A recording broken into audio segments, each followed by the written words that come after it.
Bienvenidos a Caminantes Camino. Abrimos otro capítulo de El Testamento de una Nueva Medicina del Dr. Rick Hammer. Muchas gracias a todos quienes colaboran con su apoyo material, a quienes acompañan también compartiendo el canal, suscribiéndose y dejando sus comentarios. Se valora mucho esa compañía. Capítulo número 10. El descubrimiento de los focos de Hammer. Un compendio histórico. Desde que existe la tomografía cerebral computarizada, se consigue individuar en el cerebro los aglomerantes del tejido glial, que también se pueden colorear bien con los medios de contraste. En este caso, normalmente el diagnóstico ya está declarado: tumor cerebral. En 1982, es decir, un año después del descubrimiento de la nueva medicina, conseguí encontrar ya preventivamente un foco de Hammer, FH, de enormes dimensiones en un paciente con un conflicto de territorio en la base de reparación y un infarto cardíaco durante la crisis epileptoide.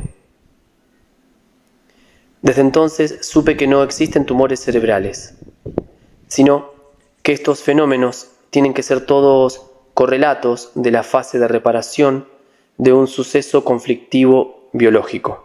Tras haber observado con mucha precisión los focos de Hammer, la expresión la fijaron mis opositores, que con desprecio han llamado estas formaciones que yo encontré en el cerebro estos extraños focos de Hammer.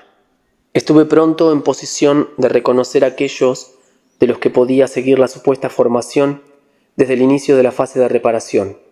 Y dado que ya había descubierto la ley de las dos fases de la enfermedad, sabía naturalmente que todo proceso de la fase de reparación conlleva también un proceso de conflicto activo. La desgracia ha hecho que en muchos pacientes los focos de Hammer en la fase de reparación se reparasen mediante la acumulación de células gliales, tejido conectivo. Esto va acompañada por una mayor rigidez del tejido, pero no provoca molestias hasta que el organismo no enferma de nuevo con un conflicto en el mismo punto. Se me presentaban dificultades enormes. 1. En el caso del cáncer, entonces me encontré en esta enfermedad porque creía que había descubierto solamente los mecanismos del origen del cáncer. No era la costumbre hacer una tomografía computarizada del cerebro, excepto si existían los motivos justificados para suponer metástasis cerebral. En este caso particular fue mucho más difícil hacer que aceptaran hacer un TAC del cerebro, dado que la tomografía computarizada entonces era extremadamente costosa. Eran afortunados los que conseguían tener una serie de TAC. 2. Al inicio intenté recomponer la topografía de los focos de Hammer en el cerebro, lo que resultó muy difícil porque cuando se nota algo en el cerebro, eso puede ser también un viejo proceso, ya terminado, que no tiene nada que ver con el suceso conflictivo actual en el paciente.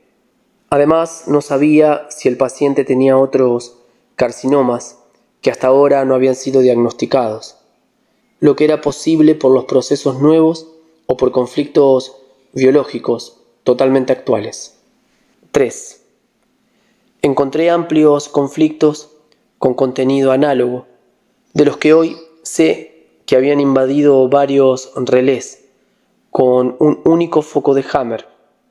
Es decir, el paciente había sufrido uno o más conflictos que tenían aspecto conflictivo diferente, y todos habían golpeado al paciente en el mismo instante del DHS y se habían recogido en un gran foco de Hammer. Además, había también pacientes que habían activado al mismo tiempo varios focos de Hammer en puntos completamente diferentes del cerebro. Todos estos focos, sin embargo, tenían una cosa en común. Tenían que encontrarse en fase de reparación cuando el paciente mostraba correspondientemente todos los síntomas de la fase PCL de conflicto resuelto. 4. Para todos estos focos de Hammer en la fase de reparación, tenía que haber ahora en el cerebro alguna formación que se pudiese ver con aparatos y que fuese correspondiente a tal conflicto en la fase activa. Algunas veces vi esos cercos en forma de anillos concéntricos, que sin embargo los radiólogos a los que se preguntó solucionaron diciendo con una sonrisilla que eran artefactos circulares del aparato. Había estructuras semicirculares, tanto algunas que estaban delimitadas por la hoz como otras que aparecían delimitadas desde el borde lateral del TAC. 5. La colaboración de los radiólogos no sirvió prácticamente para nada. Muchos de ellos tenían un irradiador y aplicaban la denominada radioterapia. Los que un día fueron mis colegas no podían permitirse tomar, ni siquiera de lejos, en consideración la posibilidad de que mis resultados fuesen correctos. Los otros, entonces no habían muchos radiólogos que tenían un aparato para TAC, me decían sin medios términos que en el momento en el que declarasen correctas las teorías de Hammer, ya no habrían recibido ningún encargo de las clínicas. Cuando se les encargaba un ataque cerebral, normalmente era para encontrar un tumor cerebral o metástasis cerebral. 6. Dado que no poseía mi propio aparato de TAC, no tenía ni siquiera la posibilidad de realizar las indagaciones sistemáticas o de repetir los exámenes en un ángulo diferente. Solamente nos llegaba lo que caía de la mesa de los señores, y no era mucho. A menudo sucedía que las tomografías computarizadas no se daban a los pacientes, y el informe escrito por sí solo no servía para mucho. Conocía los focos de Hammer y los que consideraba como tales, y sabía, sin embargo, que pertenecían a la fase de reparación. Postulé que estos FH tenían que estar presentes ya en la fase de conflicto activo, lo cual fuese refutado por los radiólogos. Señor Hammer, aquí no vemos nada. 8. Veía muchos focos de Hammer, pero no podía individuar ningún cáncer. Si se trataba, por ejemplo, de relés motores, sensoriales y periostio-sensoriales en el cerebro, que no producen ningún cáncer a nivel orgánico, pero que pueden representar una enfermedad oncoequivalente. Sin embargo, yo todavía no había pensado en estas enfermedades, sino solo en el cáncer. Y entonces me sucedió a menudo que tenía muchos más focos de Hammer de los que buscaba, y en los casos en los que el paciente tenía solo una actividad conflictiva y todavía ninguna solución de su conflicto, no se encontraba nada. A menudo sucedía que el paciente tenía un enorme tumor y en la tomografía del cerebro no se encontraba nada. Otros tenían un pequeño tumor que estaba en fase de reparación y en el cerebro había un gran foco de Hammer. No me quedaba otra que seguir el desarrollo de cada científico, y como cualquier buen artesano, con 99% de sudores y un 1% de inspiración, comparar todas las tomografías cerebrales que pudiera obtener de cualquier modo, junto con lo que los informes orgánicos correspondientes, con otras TAC cerebrales que tenían a su vez otros referentes orgánicos. Al inicio se añadió otra dificultad por el hecho de que no conocía la diferencia entre diestros y zurdos, así que, como supe seguidamente, habría caído en el error todavía más a menudo si no hubiese partido del órgano. La correlación del órgano al cerebro o del cerebro al órgano siempre es unívoca. Solamente en la correlación entre psique y cerebro, o cerebro y psique, es importante el ser zurdo o diestro. Un ejemplo, las hemorroides las puede tener tanto una mujer diestra con un conflicto de identidad en la fase de reparación, como un hombre zurdo con un conflicto de rencor en el territorio en fase de reparación. Sin embargo, si veo en el lado izquierdo del cerebro, en un punto preciso, en el lóbulo temporal izquierdo, un foco de Hammer con edema, entonces el paciente tendrá hemorroides o la reparación de la úlcera del epitelio pavimentoso rectal.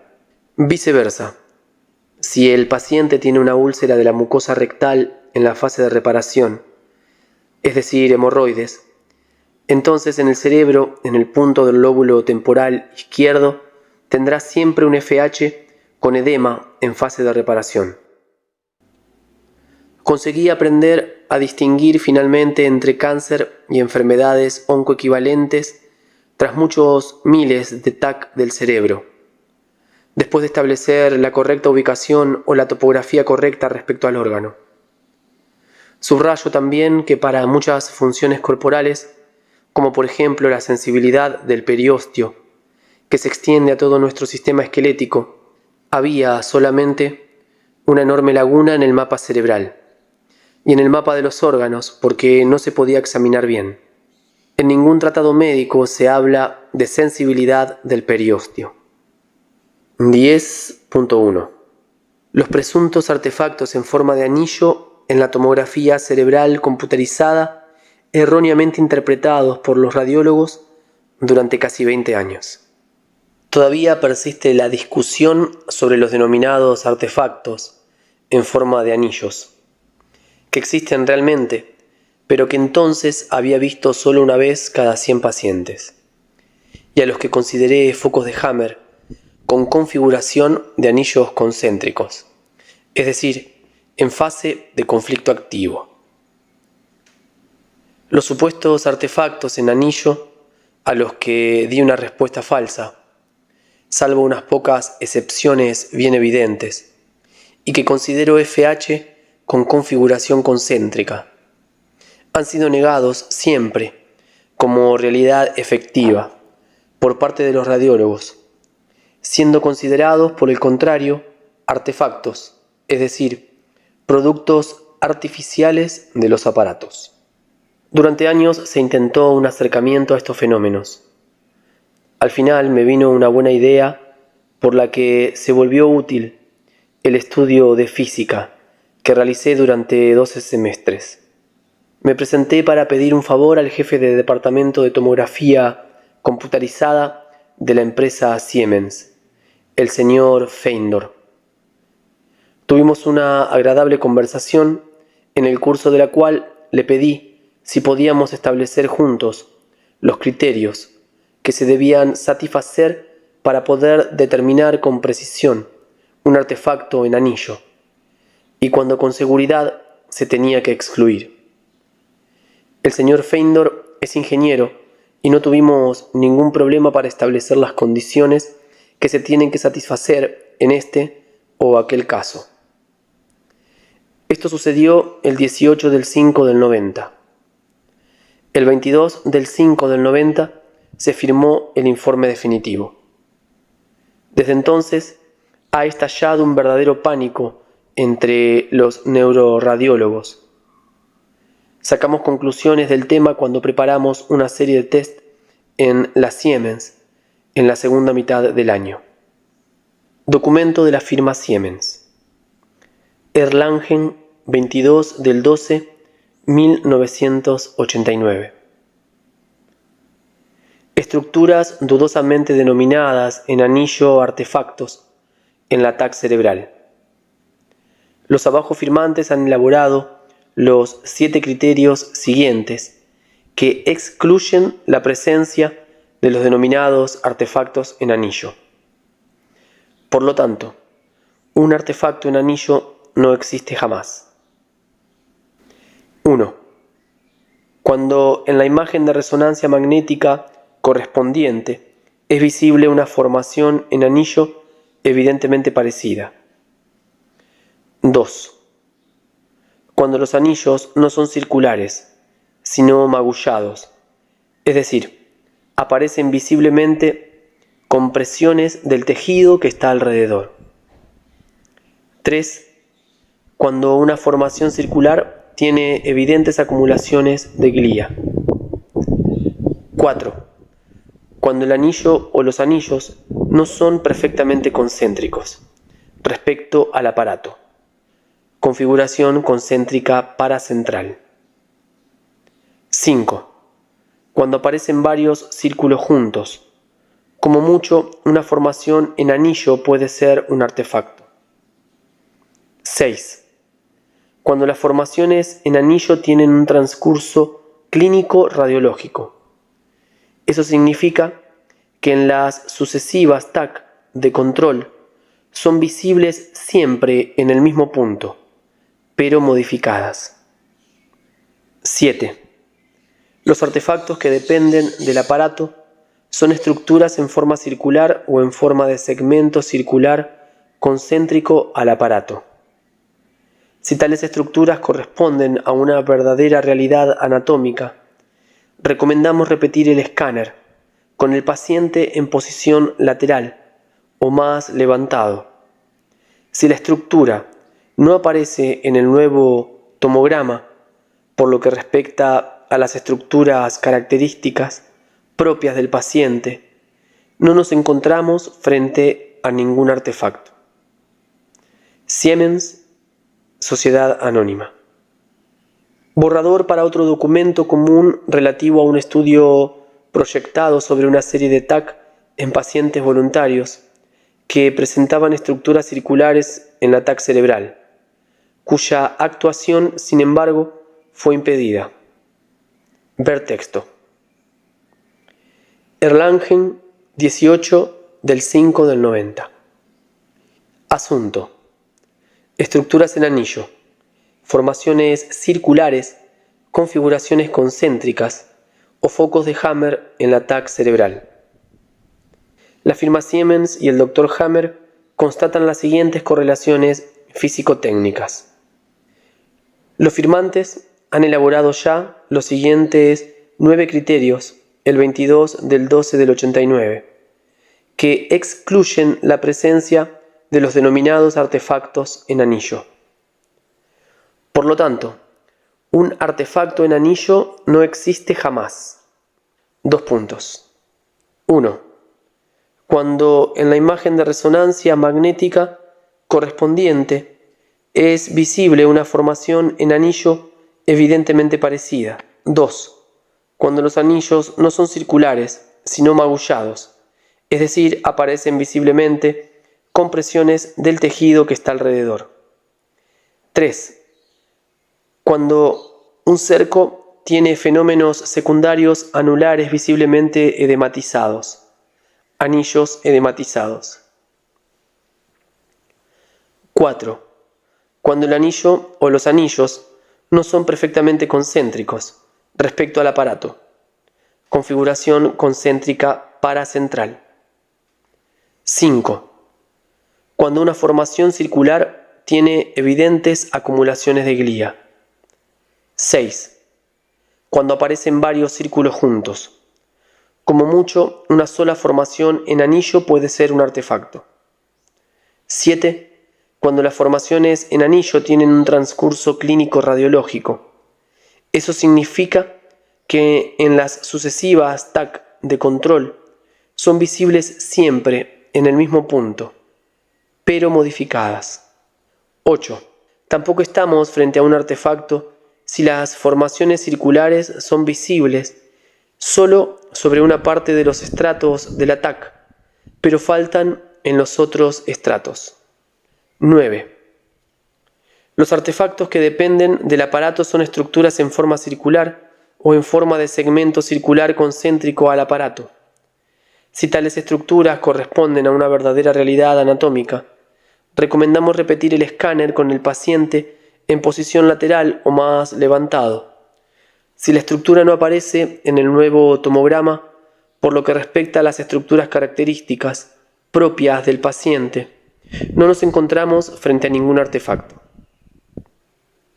Le pedí al director Feindor que me diese la posibilidad de realizar, con el aparato de la Siemens en Erlangen, una serie de test que se prolongarían durante 4 semanas más o menos. Seguidamente habría invitado a un cierto número de neuroradiólogos que junto con la Siemens habrían tenido que confirmar que los casos presentados no podían ser artefactos, sino hechos reales. La fecha prevista para esta conferencia se postergaba continuamente, hasta que un día un responsable de la firma Siemens me dijo en confidencia: «Señor Hammer, hemos encontrado las peores dificultades con los radiólogos». Ya habían declarado su desaprobación. Para la preparación de esta conferencia habíamos hecho todas las investigaciones posibles, acordadas previamente con la Siemens, como por ejemplo desplazar al paciente en el examen del TAC desde la posición central de 2 centímetros hacia la izquierda o desplazarlo nuevamente 2 centímetros a la derecha, para ver si la configuración concéntrica siempre permanecía en la misma posición en el cerebro, lo que sucedía de hecho. O intentamos hacer con el mismo paciente controles progresivos a intervalos lo más regulares posibles, según las posibilidades, con aparatos diferentes, para verificar qué desarrollo tomaba la configuración concéntrica. Constituía un criterio seguro para un informe auténtico el hecho de que la configuración concéntrica apareciese solo en un cierto número de estratos y en otros nunca. En todos estos exámenes, que requieren mucho tiempo y fatigas y muchos buenos consejos por parte de los radiólogos, encontramos una cosa totalmente sorprendente. Un radiólogo dijo una vez que había visto estos anillos concéntricos también en los órganos y que realmente se tenía que tratar de artefactos.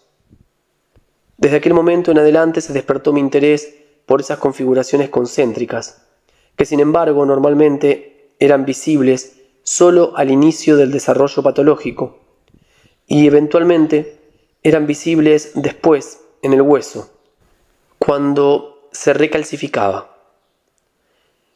Se evidenció el hecho sorprendente de que el cerebro y el órgano se correspondían entre ellos en la configuración concéntrica y que ésta tenía un determinado curso también en el órgano.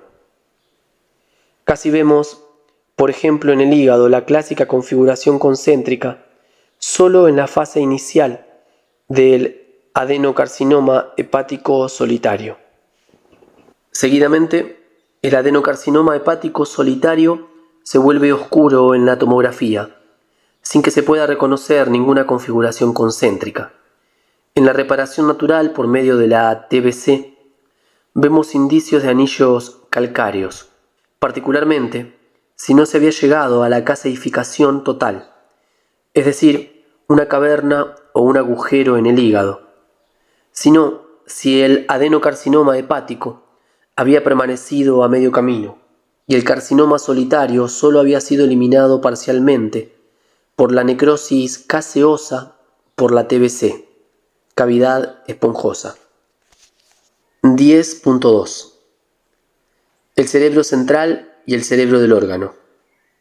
Si se observa bien toda la cuestión, vemos que por una parte hay un cerebro central, conocido por todos, y por otra parte están las células de los órganos que tienen cada una su propio núcleo. Todas las células de los órganos están comunicadas entre sí, e igualmente cada núcleo de las células. Podríamos decir que su minicerebro está conectado con todos los otros minicerebros del cuerpo.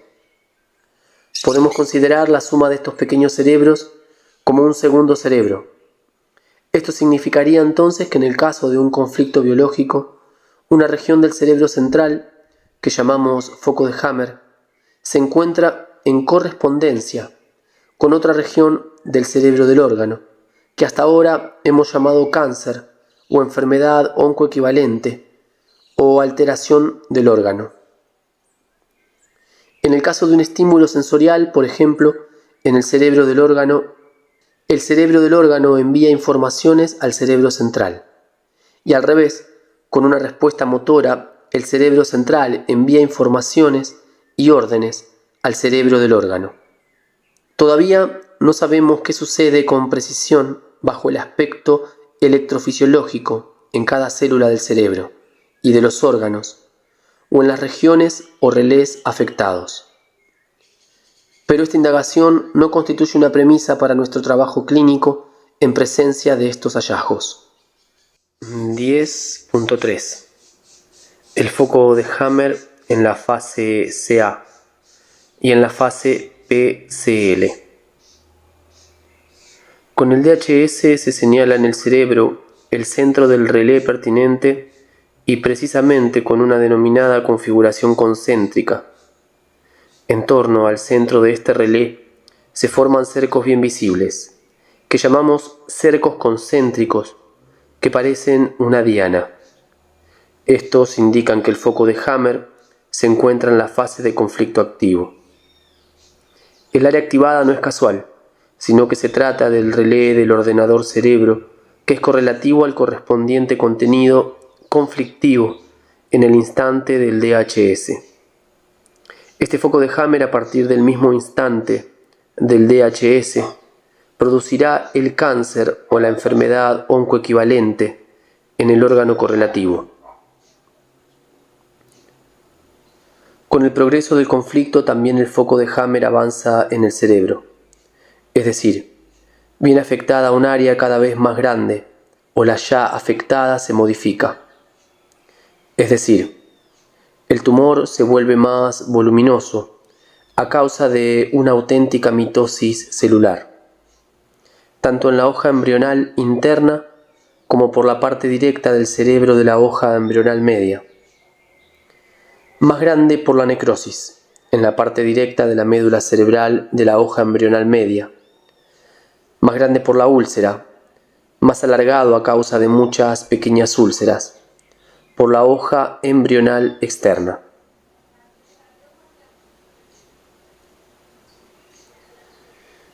En mi primera obra, de 1984, Cáncer, enfermedad del alma, cortocircuito en el cerebro, consideré este foco de Hammer en la fase de conflicto activo todavía como un cortocircuito, porque no conocíamos los procesos bioeléctricos. Hoy en día ya no lo llamo así, porque por cortocircuito entendemos en general una alteración del programa. Pero en el caso del foco de Hammer esto es verdad solo en parte. Podemos decir que es una alteración del programa normal, que sin embargo el organismo ya sabe que tiene que afrontar. Pero la palabra alteración no es en cualquier caso la más adecuada, porque se trata de una especie de programa especial o de emergencia. Es decir, cuando el individuo es cogido a contrapié, inesperadamente, en una situación que no había previsto, empieza el programa de emergencia que llamamos conflicto biológico y que tiene por misión llevar al individuo al ritmo normal. Este programa de emergencia no se refiere solo al individuo, sino que comprende de vez en cuando varios, por cuanto puede referirse a una familia o una estirpe. Un ejemplo: una madre asiste al accidente de su hijo de 3 años, que se queda inconsciente ante sus ojos. Eso para la madre es un DHS que desencadena un conflicto biológico muy preciso, es decir, de preocupación madre-niño. Este conflicto biológico tiene un significado sensato y particular en los 3 niveles. A nivel psicológico, el pensamiento y la acción se concentran en el hecho de que el niño vuelva a estar sano. A nivel cerebral, si la mujer es diestra, en el cerebelo lateral derecho vemos un foco de Hammer en forma de diana que nos muestra que está activo el conflicto madre-niño. A nivel orgánico, vemos crecer el tejido de las glándulas mamarias de la mujer y madre. El pecho izquierdo aumenta con una cierta cantidad de tejido mamario que se utiliza en la producción de leche. Si están presentes, se multiplican sincrónicamente las microbacterias de la TBC. En la naturaleza o en los pueblos primitivos, una mujer en edad fértil está prácticamente siempre en condiciones de amamantar, excepto durante el último período del embarazo. Así, la madre produce en el pecho relativo al niño más leche que antes. Con esto se consigue que el niño reciba más leche y por lo tanto tiene la posibilidad de curarse más rápidamente. Cuando el niño está de nuevo sano, comienza la solución del conflicto, es decir, las células de las glándulas mamarias excedentes ya no son necesarias porque ahora al niño le basta con la cantidad normal de leche. La consecuencia es que durante el amamantamiento se origina una tuberculosis de tal manera que el niño prácticamente recibe leche tuberculosa, que sin embargo no lo daña. La tuberculosis caseifica las células mamarias de nueva producción y las elimina. Queda una caverna. Justo todo este proceso es lo que llamamos ahora un programa especial, biológico, sensato y previsto y deseado por la naturaleza. Pero, ¿qué son esos focos de Hammer en el cerebro? Cuando son bien visibles, es decir, ya en la fase de reparación, los neuroradiólogos los llaman tumores cerebrales o metástasis cerebral. Cuando se ven menos claramente, levanta perplejidad. Cuando muestran un edema perifocal muy fuerte y el foco de Hammer se puede colorear, se consideran como tumores cerebrales de crecimiento rápido. Cuando forman un gran edema, incluso aunque no sea visible el foco de Hammer, como sucede normalmente con los FH de la médula, de nuevo causan un gran revuelo. Cuando se encuentran a lo largo de la corteza cerebral, se malinterpretan como tumores de la meninge. Sustancialmente, siempre son la misma cosa. Solo son estadios diferentes de la evolución de un foco de Hammer. Los focos de Hammer en la fase de conflicto activo, es decir, en las configuraciones concéntricas, son estados hasta ahora malinterpretados como artefactos de los aparatos. Cuando seguidamente se vuelven edematosos y por lo tanto clasificados como tumores cerebrales, el radiólogo normalmente no se toma la molestia de constatar que estos presuntos tumores cerebrales ya eran visibles antes bajo la forma de configuración concéntrica, es decir, como foco de Hammer en la fase de conflicto activo. Dado que la firma Siemens y yo hemos firmado el documento incluido en este capítulo, la discusión sobre supuestos artefactos debería estar definitivamente concluida. Se trata de hechos verdaderos. Las formas de diana indican la fase de conflicto activo en un determinado relé o en un grupo de relés del cerebro. Por definición, no existen tumores cerebrales. Las células cerebrales, tras el nacimiento, ya no pueden multiplicarse más, por ninguna razón, y menos en las condiciones que hasta ahora se han interpretado erróneamente como tumores cerebrales.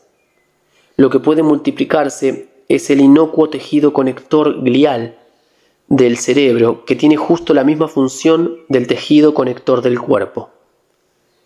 Nadie puede colocar con precisión la formación histológica en la historia evolutiva de las células de tejido glial. El modo en el que se comportan en el cerebro hace sospechar que sean de origen mesodérmico. Esto se evidencia por el hecho de que la acumulación de tejido glial se produce siempre durante la fase de reparación en los relés cerebrales. Por otra parte, sabemos que los neurofibromas se originan en la fase de conflicto activo, es decir, que causan proliferación celular. Pero esta no es una contradicción, porque de hecho sabemos que entre los órganos mesodérmicos están tanto los órganos directos del cerebelo como los directos de la médula cerebral. Los primeros tienen la proliferación celular en la fase de conflicto activo y el segundo grupo en la fase de reparación. Tenemos que suponer, por lo tanto, que los gliomas poseen las dos capacidades del mesodermo. Estos focos de Hammer hiperdensos, con acumulación de tejido glial con reparaciones del organismo sobre el mismo foco, motivo de alegría en lugar de miedo, o incluso de una intervención quirúrgica cerebral. Recorramos de nuevo toda la serie. Con un DHS en el cerebro se señala el centro de relé relativo y entonces se tiene el foco de Hammer en formación concéntrica. Apenas vemos en la TAC esta configuración concéntrica en un determinado relé, sabemos que en este relé está en curso un programa especial, es decir, el organismo ha sido cogido a contrapié en esa esfera conflictiva de cerebro y órgano y ha activado un programa especial. Este programa especial hace que el organismo pueda afrontar la situación imprevista que puede afectar no solo al paciente como individuo, sino eventualmente también a su grupo biológico, estirpe, familia, etc. La actividad conflictiva, es decir, la configuración concéntrica en el cerebro, dura hasta que se resuelve la situación conflictiva y el organismo puede regresar a la normalidad. Antes de poder hacerlo, sin embargo, el organismo tiene que pagar por el hecho de que el programa especial se ha producido con una especie de cortocircuito que representa un tipo de programa de emergencia. El precio es la fase de reparación, el proceso de curación en los niveles psíquico, cerebral y orgánico, para volver cuanto antes posible a la condición óptima precedente. Solo cuando ésta ha sido añadida con la fase de reparación en los 3 niveles, el organismo puede realmente volver a la normalidad. Podemos suponer que el relé cerebral está involucrado hasta que en el foco de Hammer subsiste el programa especial en forma de configuración concéntrica, de fase de conflicto activo, llamada también simpaticotonía permanente. Podemos imaginarnos que es como si una cantidad de corriente demasiado grande, con una tensión demasiado alta, se metiese en una línea de baja tensión. La línea naturalmente se recalienta, sobre todo a causa del aislamiento. En la bioelectricidad las cosas son ligeramente diferentes y tenemos que imaginar las células del cerebro dispuestas como en una red infinitamente complicada. A través de la simpaticotonía permanente, que en principio está prevista, las líneas de comunicación de los nervios cerebrales sufren un daño creciente por sobrecarga. Así como el órgano en el cuerpo a causa del cáncer se agranda o en cualquier caso se modifica para poder hacer frente a la situación nueva imprevista. Hasta el final de la fase de conflicto activo en el foco de Hammer, al menos por lo que respecta al TAC, no sucede nada visiblemente inquietante, excepto el hecho de que permanece constantemente presente la configuración concéntrica. En la resonancia magnética, por ejemplo, podemos ver que hay una diferencia mínima respecto al tejido de alrededor. La realidad es, por el contrario, muy diferente y podemos calcular los daños solo cuando se verifica la conflictólisis.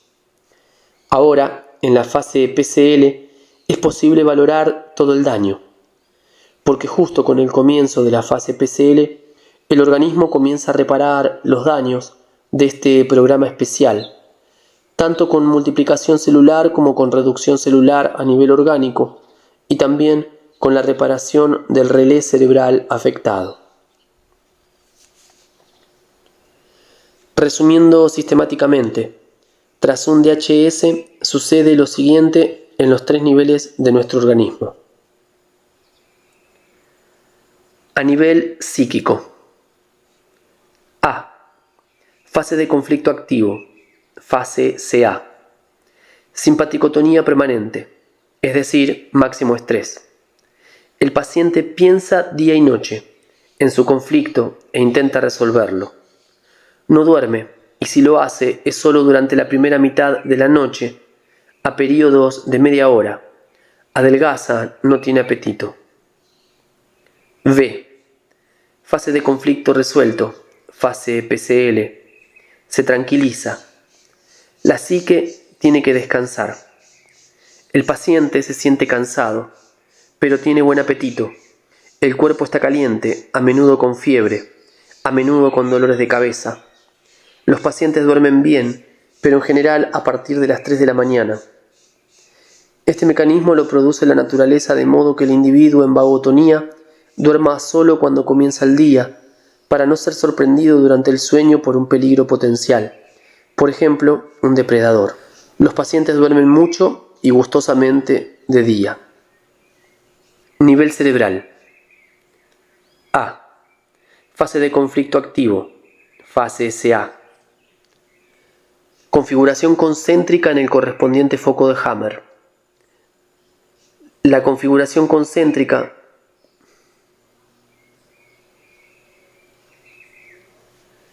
lo que significa que aquí está en curso un programa especial. B. Fase de conflicto resuelto, fase PCL. El foco de Hammer se repara con la formación de edema y se acumula tejido glial en la región del relé afectado. De este modo se retoma la situación precedente, cosa importante para los sucesivos conflictos, pero el precio es que el tejido es menos elástico que antes. Eventuales complicaciones causadas por el edema cerebral se tratan en el capítulo de la terapia. A nivel orgánico. A. Fase de conflicto activo, fase SA. Correspondientemente a la tabla y al esquema del sistema ontogenético de los tumores y de las enfermedades oncoequivalentes en la fase de conflicto activo, se produce o una proliferación celular que biológicamente tiene un sentido totalmente particular, o una necrosis celular, es decir, una reducción celular o un agujero, que tiene un sentido especial bajo el perfil biológico. El sentido está en el hecho de que esta situación imprevista, que llamamos conflicto biológico, puede ser resuelta con la ayuda de la modificación orgánica que se produce. Por ejemplo, el sentido biológico de una úlcera del íntima de las coronarias consiste en el hecho de que en la fase de conflicto activo las arterias coronarias se dilatan de modo que pueda correr la mayor cantidad de sangre, aumentando así la fuerza y la resistencia del individuo. Una multiplicación de las células de la glándula mamaria, por ejemplo, tiene como fin ofrecer más leche al niño que ha sufrido un accidente, de modo que pueda sanar en breve tiempo. Al mismo tiempo, en las enfermedades directas del paleoencéfalo, hoy llamadas programas especiales, biológicos y sensatos, se multiplican las microbacterias. B. Fase de conflicto resuelto, fase PCL. Se produce la reparación por medio de necrosis gaseosa del tumor, por acción micróbica, o con reparación de las úlceras gracias a la proliferación micróbica. Ver tabla y esquema del sistema ontogenético de los tumores y de las enfermedades oncoequivalentes. Tanto en el cerebro como en el órgano encontramos siempre edema como signo del proceso de reparación en curso. En los órganos directos del paleoencéfalo, al final de la fase de reparación, el parenquima empequeñecido a causa de las cavernas se multiplica alrededor de esta masa de tejido, produciendo células que permanecen. Es decir, al final de una tuberculosis del hígado o del adenocarcinoma hepático precedente, el hígado es nuevamente tan grande como antes, tiene tantas células como antes. Fenómeno de Prometeo.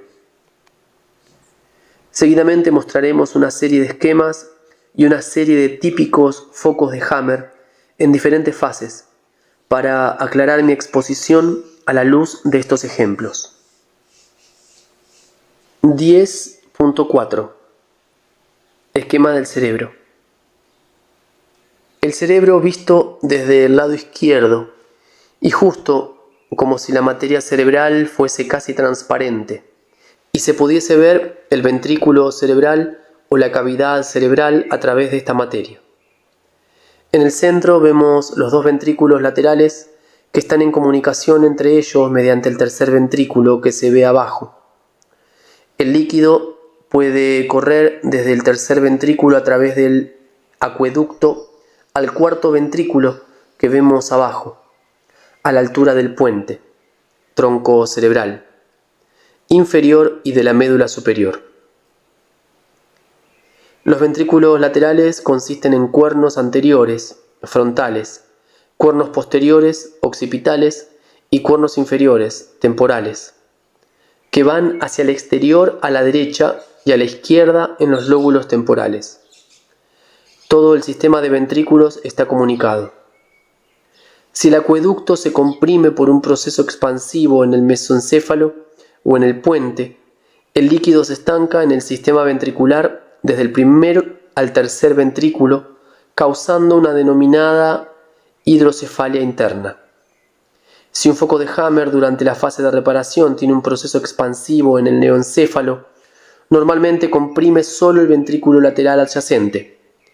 En la leucemia infantil, a menudo todo el sistema ventricular de los primeros 3 ventrículos está comprimido, a causa del edema de la médula generalizado. De tal manera que solo con grandes dificultades podemos reconocer los ventrículos en la TAC cerebral. La imagen de la izquierda presenta las denominadas circunvoluciones cerebrales actualmente usadas a nivel internacional, que en cuanto a lóbulos cerebrales tienen transiciones graduales. Aquí vemos la corteza cerebral del lado izquierdo. El lado izquierdo contiene siempre, en los zurdos y en los diestros, el relé para dotes excretores tiroideos, laringe, orificio y cuello del útero, vagina, recto, vejiga femenina, así como los relés motores y sensoriales del lado derecho del cuerpo. El lado derecho contiene siempre en los zurdos y en los diestros los relés de los arcos branquiales, los bronquios, las arterias coronarias, la mucosa epitelial de la pequeña curvatura del estómago y del bulbo del duodeno, de los conductos biliares y pancreáticos y los relés de la vejiga masculina, además de los relés motores y sensoriales del lado izquierdo del cuerpo. Fotografía de un modelo cerebral en el que se puede reconocer muy bien la situación global. El cuerpo calloso, el diencéfalo, el puente, tronco cerebral y el cerebelo aparecen en sección transversal. Se puede distinguir a grandes rasgos que la corteza cerebral se extiende también entre los hemisferios cerebrales, intrahemisféricamente, hasta el cuerpo calloso. Allí hay, por ejemplo, inervación motora y sensorial para las piernas. Se ve muy bien que el relé de la retina llega hasta casi el cerebelo. El modelo cerebral visto en la parte mediana, la estructura blanca abierta hacia abajo, curvada hacia adelante, hacia abajo, es el denominado cuerpo calloso. A partir de aquí, hacia abajo, la mitad cerebral derecha e izquierda están conectadas entre sí. Vemos una especie de sección mediana a través del cerebro humano. La fisura abierta occipitalmente, posteriormente, a la izquierda en la imagen, muestra el límite del área visual, abajo. Toda el área entre el centro cortical motor y el relé de la retina es el área sensorial y postsensorial, sensibilidad del periósteo, o el área lateral de los conflictos de territorio. Por la extensión de esta área podemos entender la importancia biológica que tienen los conflictos de separación. En esta imagen las dos mitades cerebrales están enfrente de la otra, contra la parte central que parece casi blanca cortada por la mitad. Se ve particularmente bien la corteza cerebral intrahemisférica, en la que se encuentran los relés de la motricidad y la sensibilidad de las piernas. Frontalmente, el centro del azúcar y más adelante el centro del morder, esmalte dental y los miedos frontales.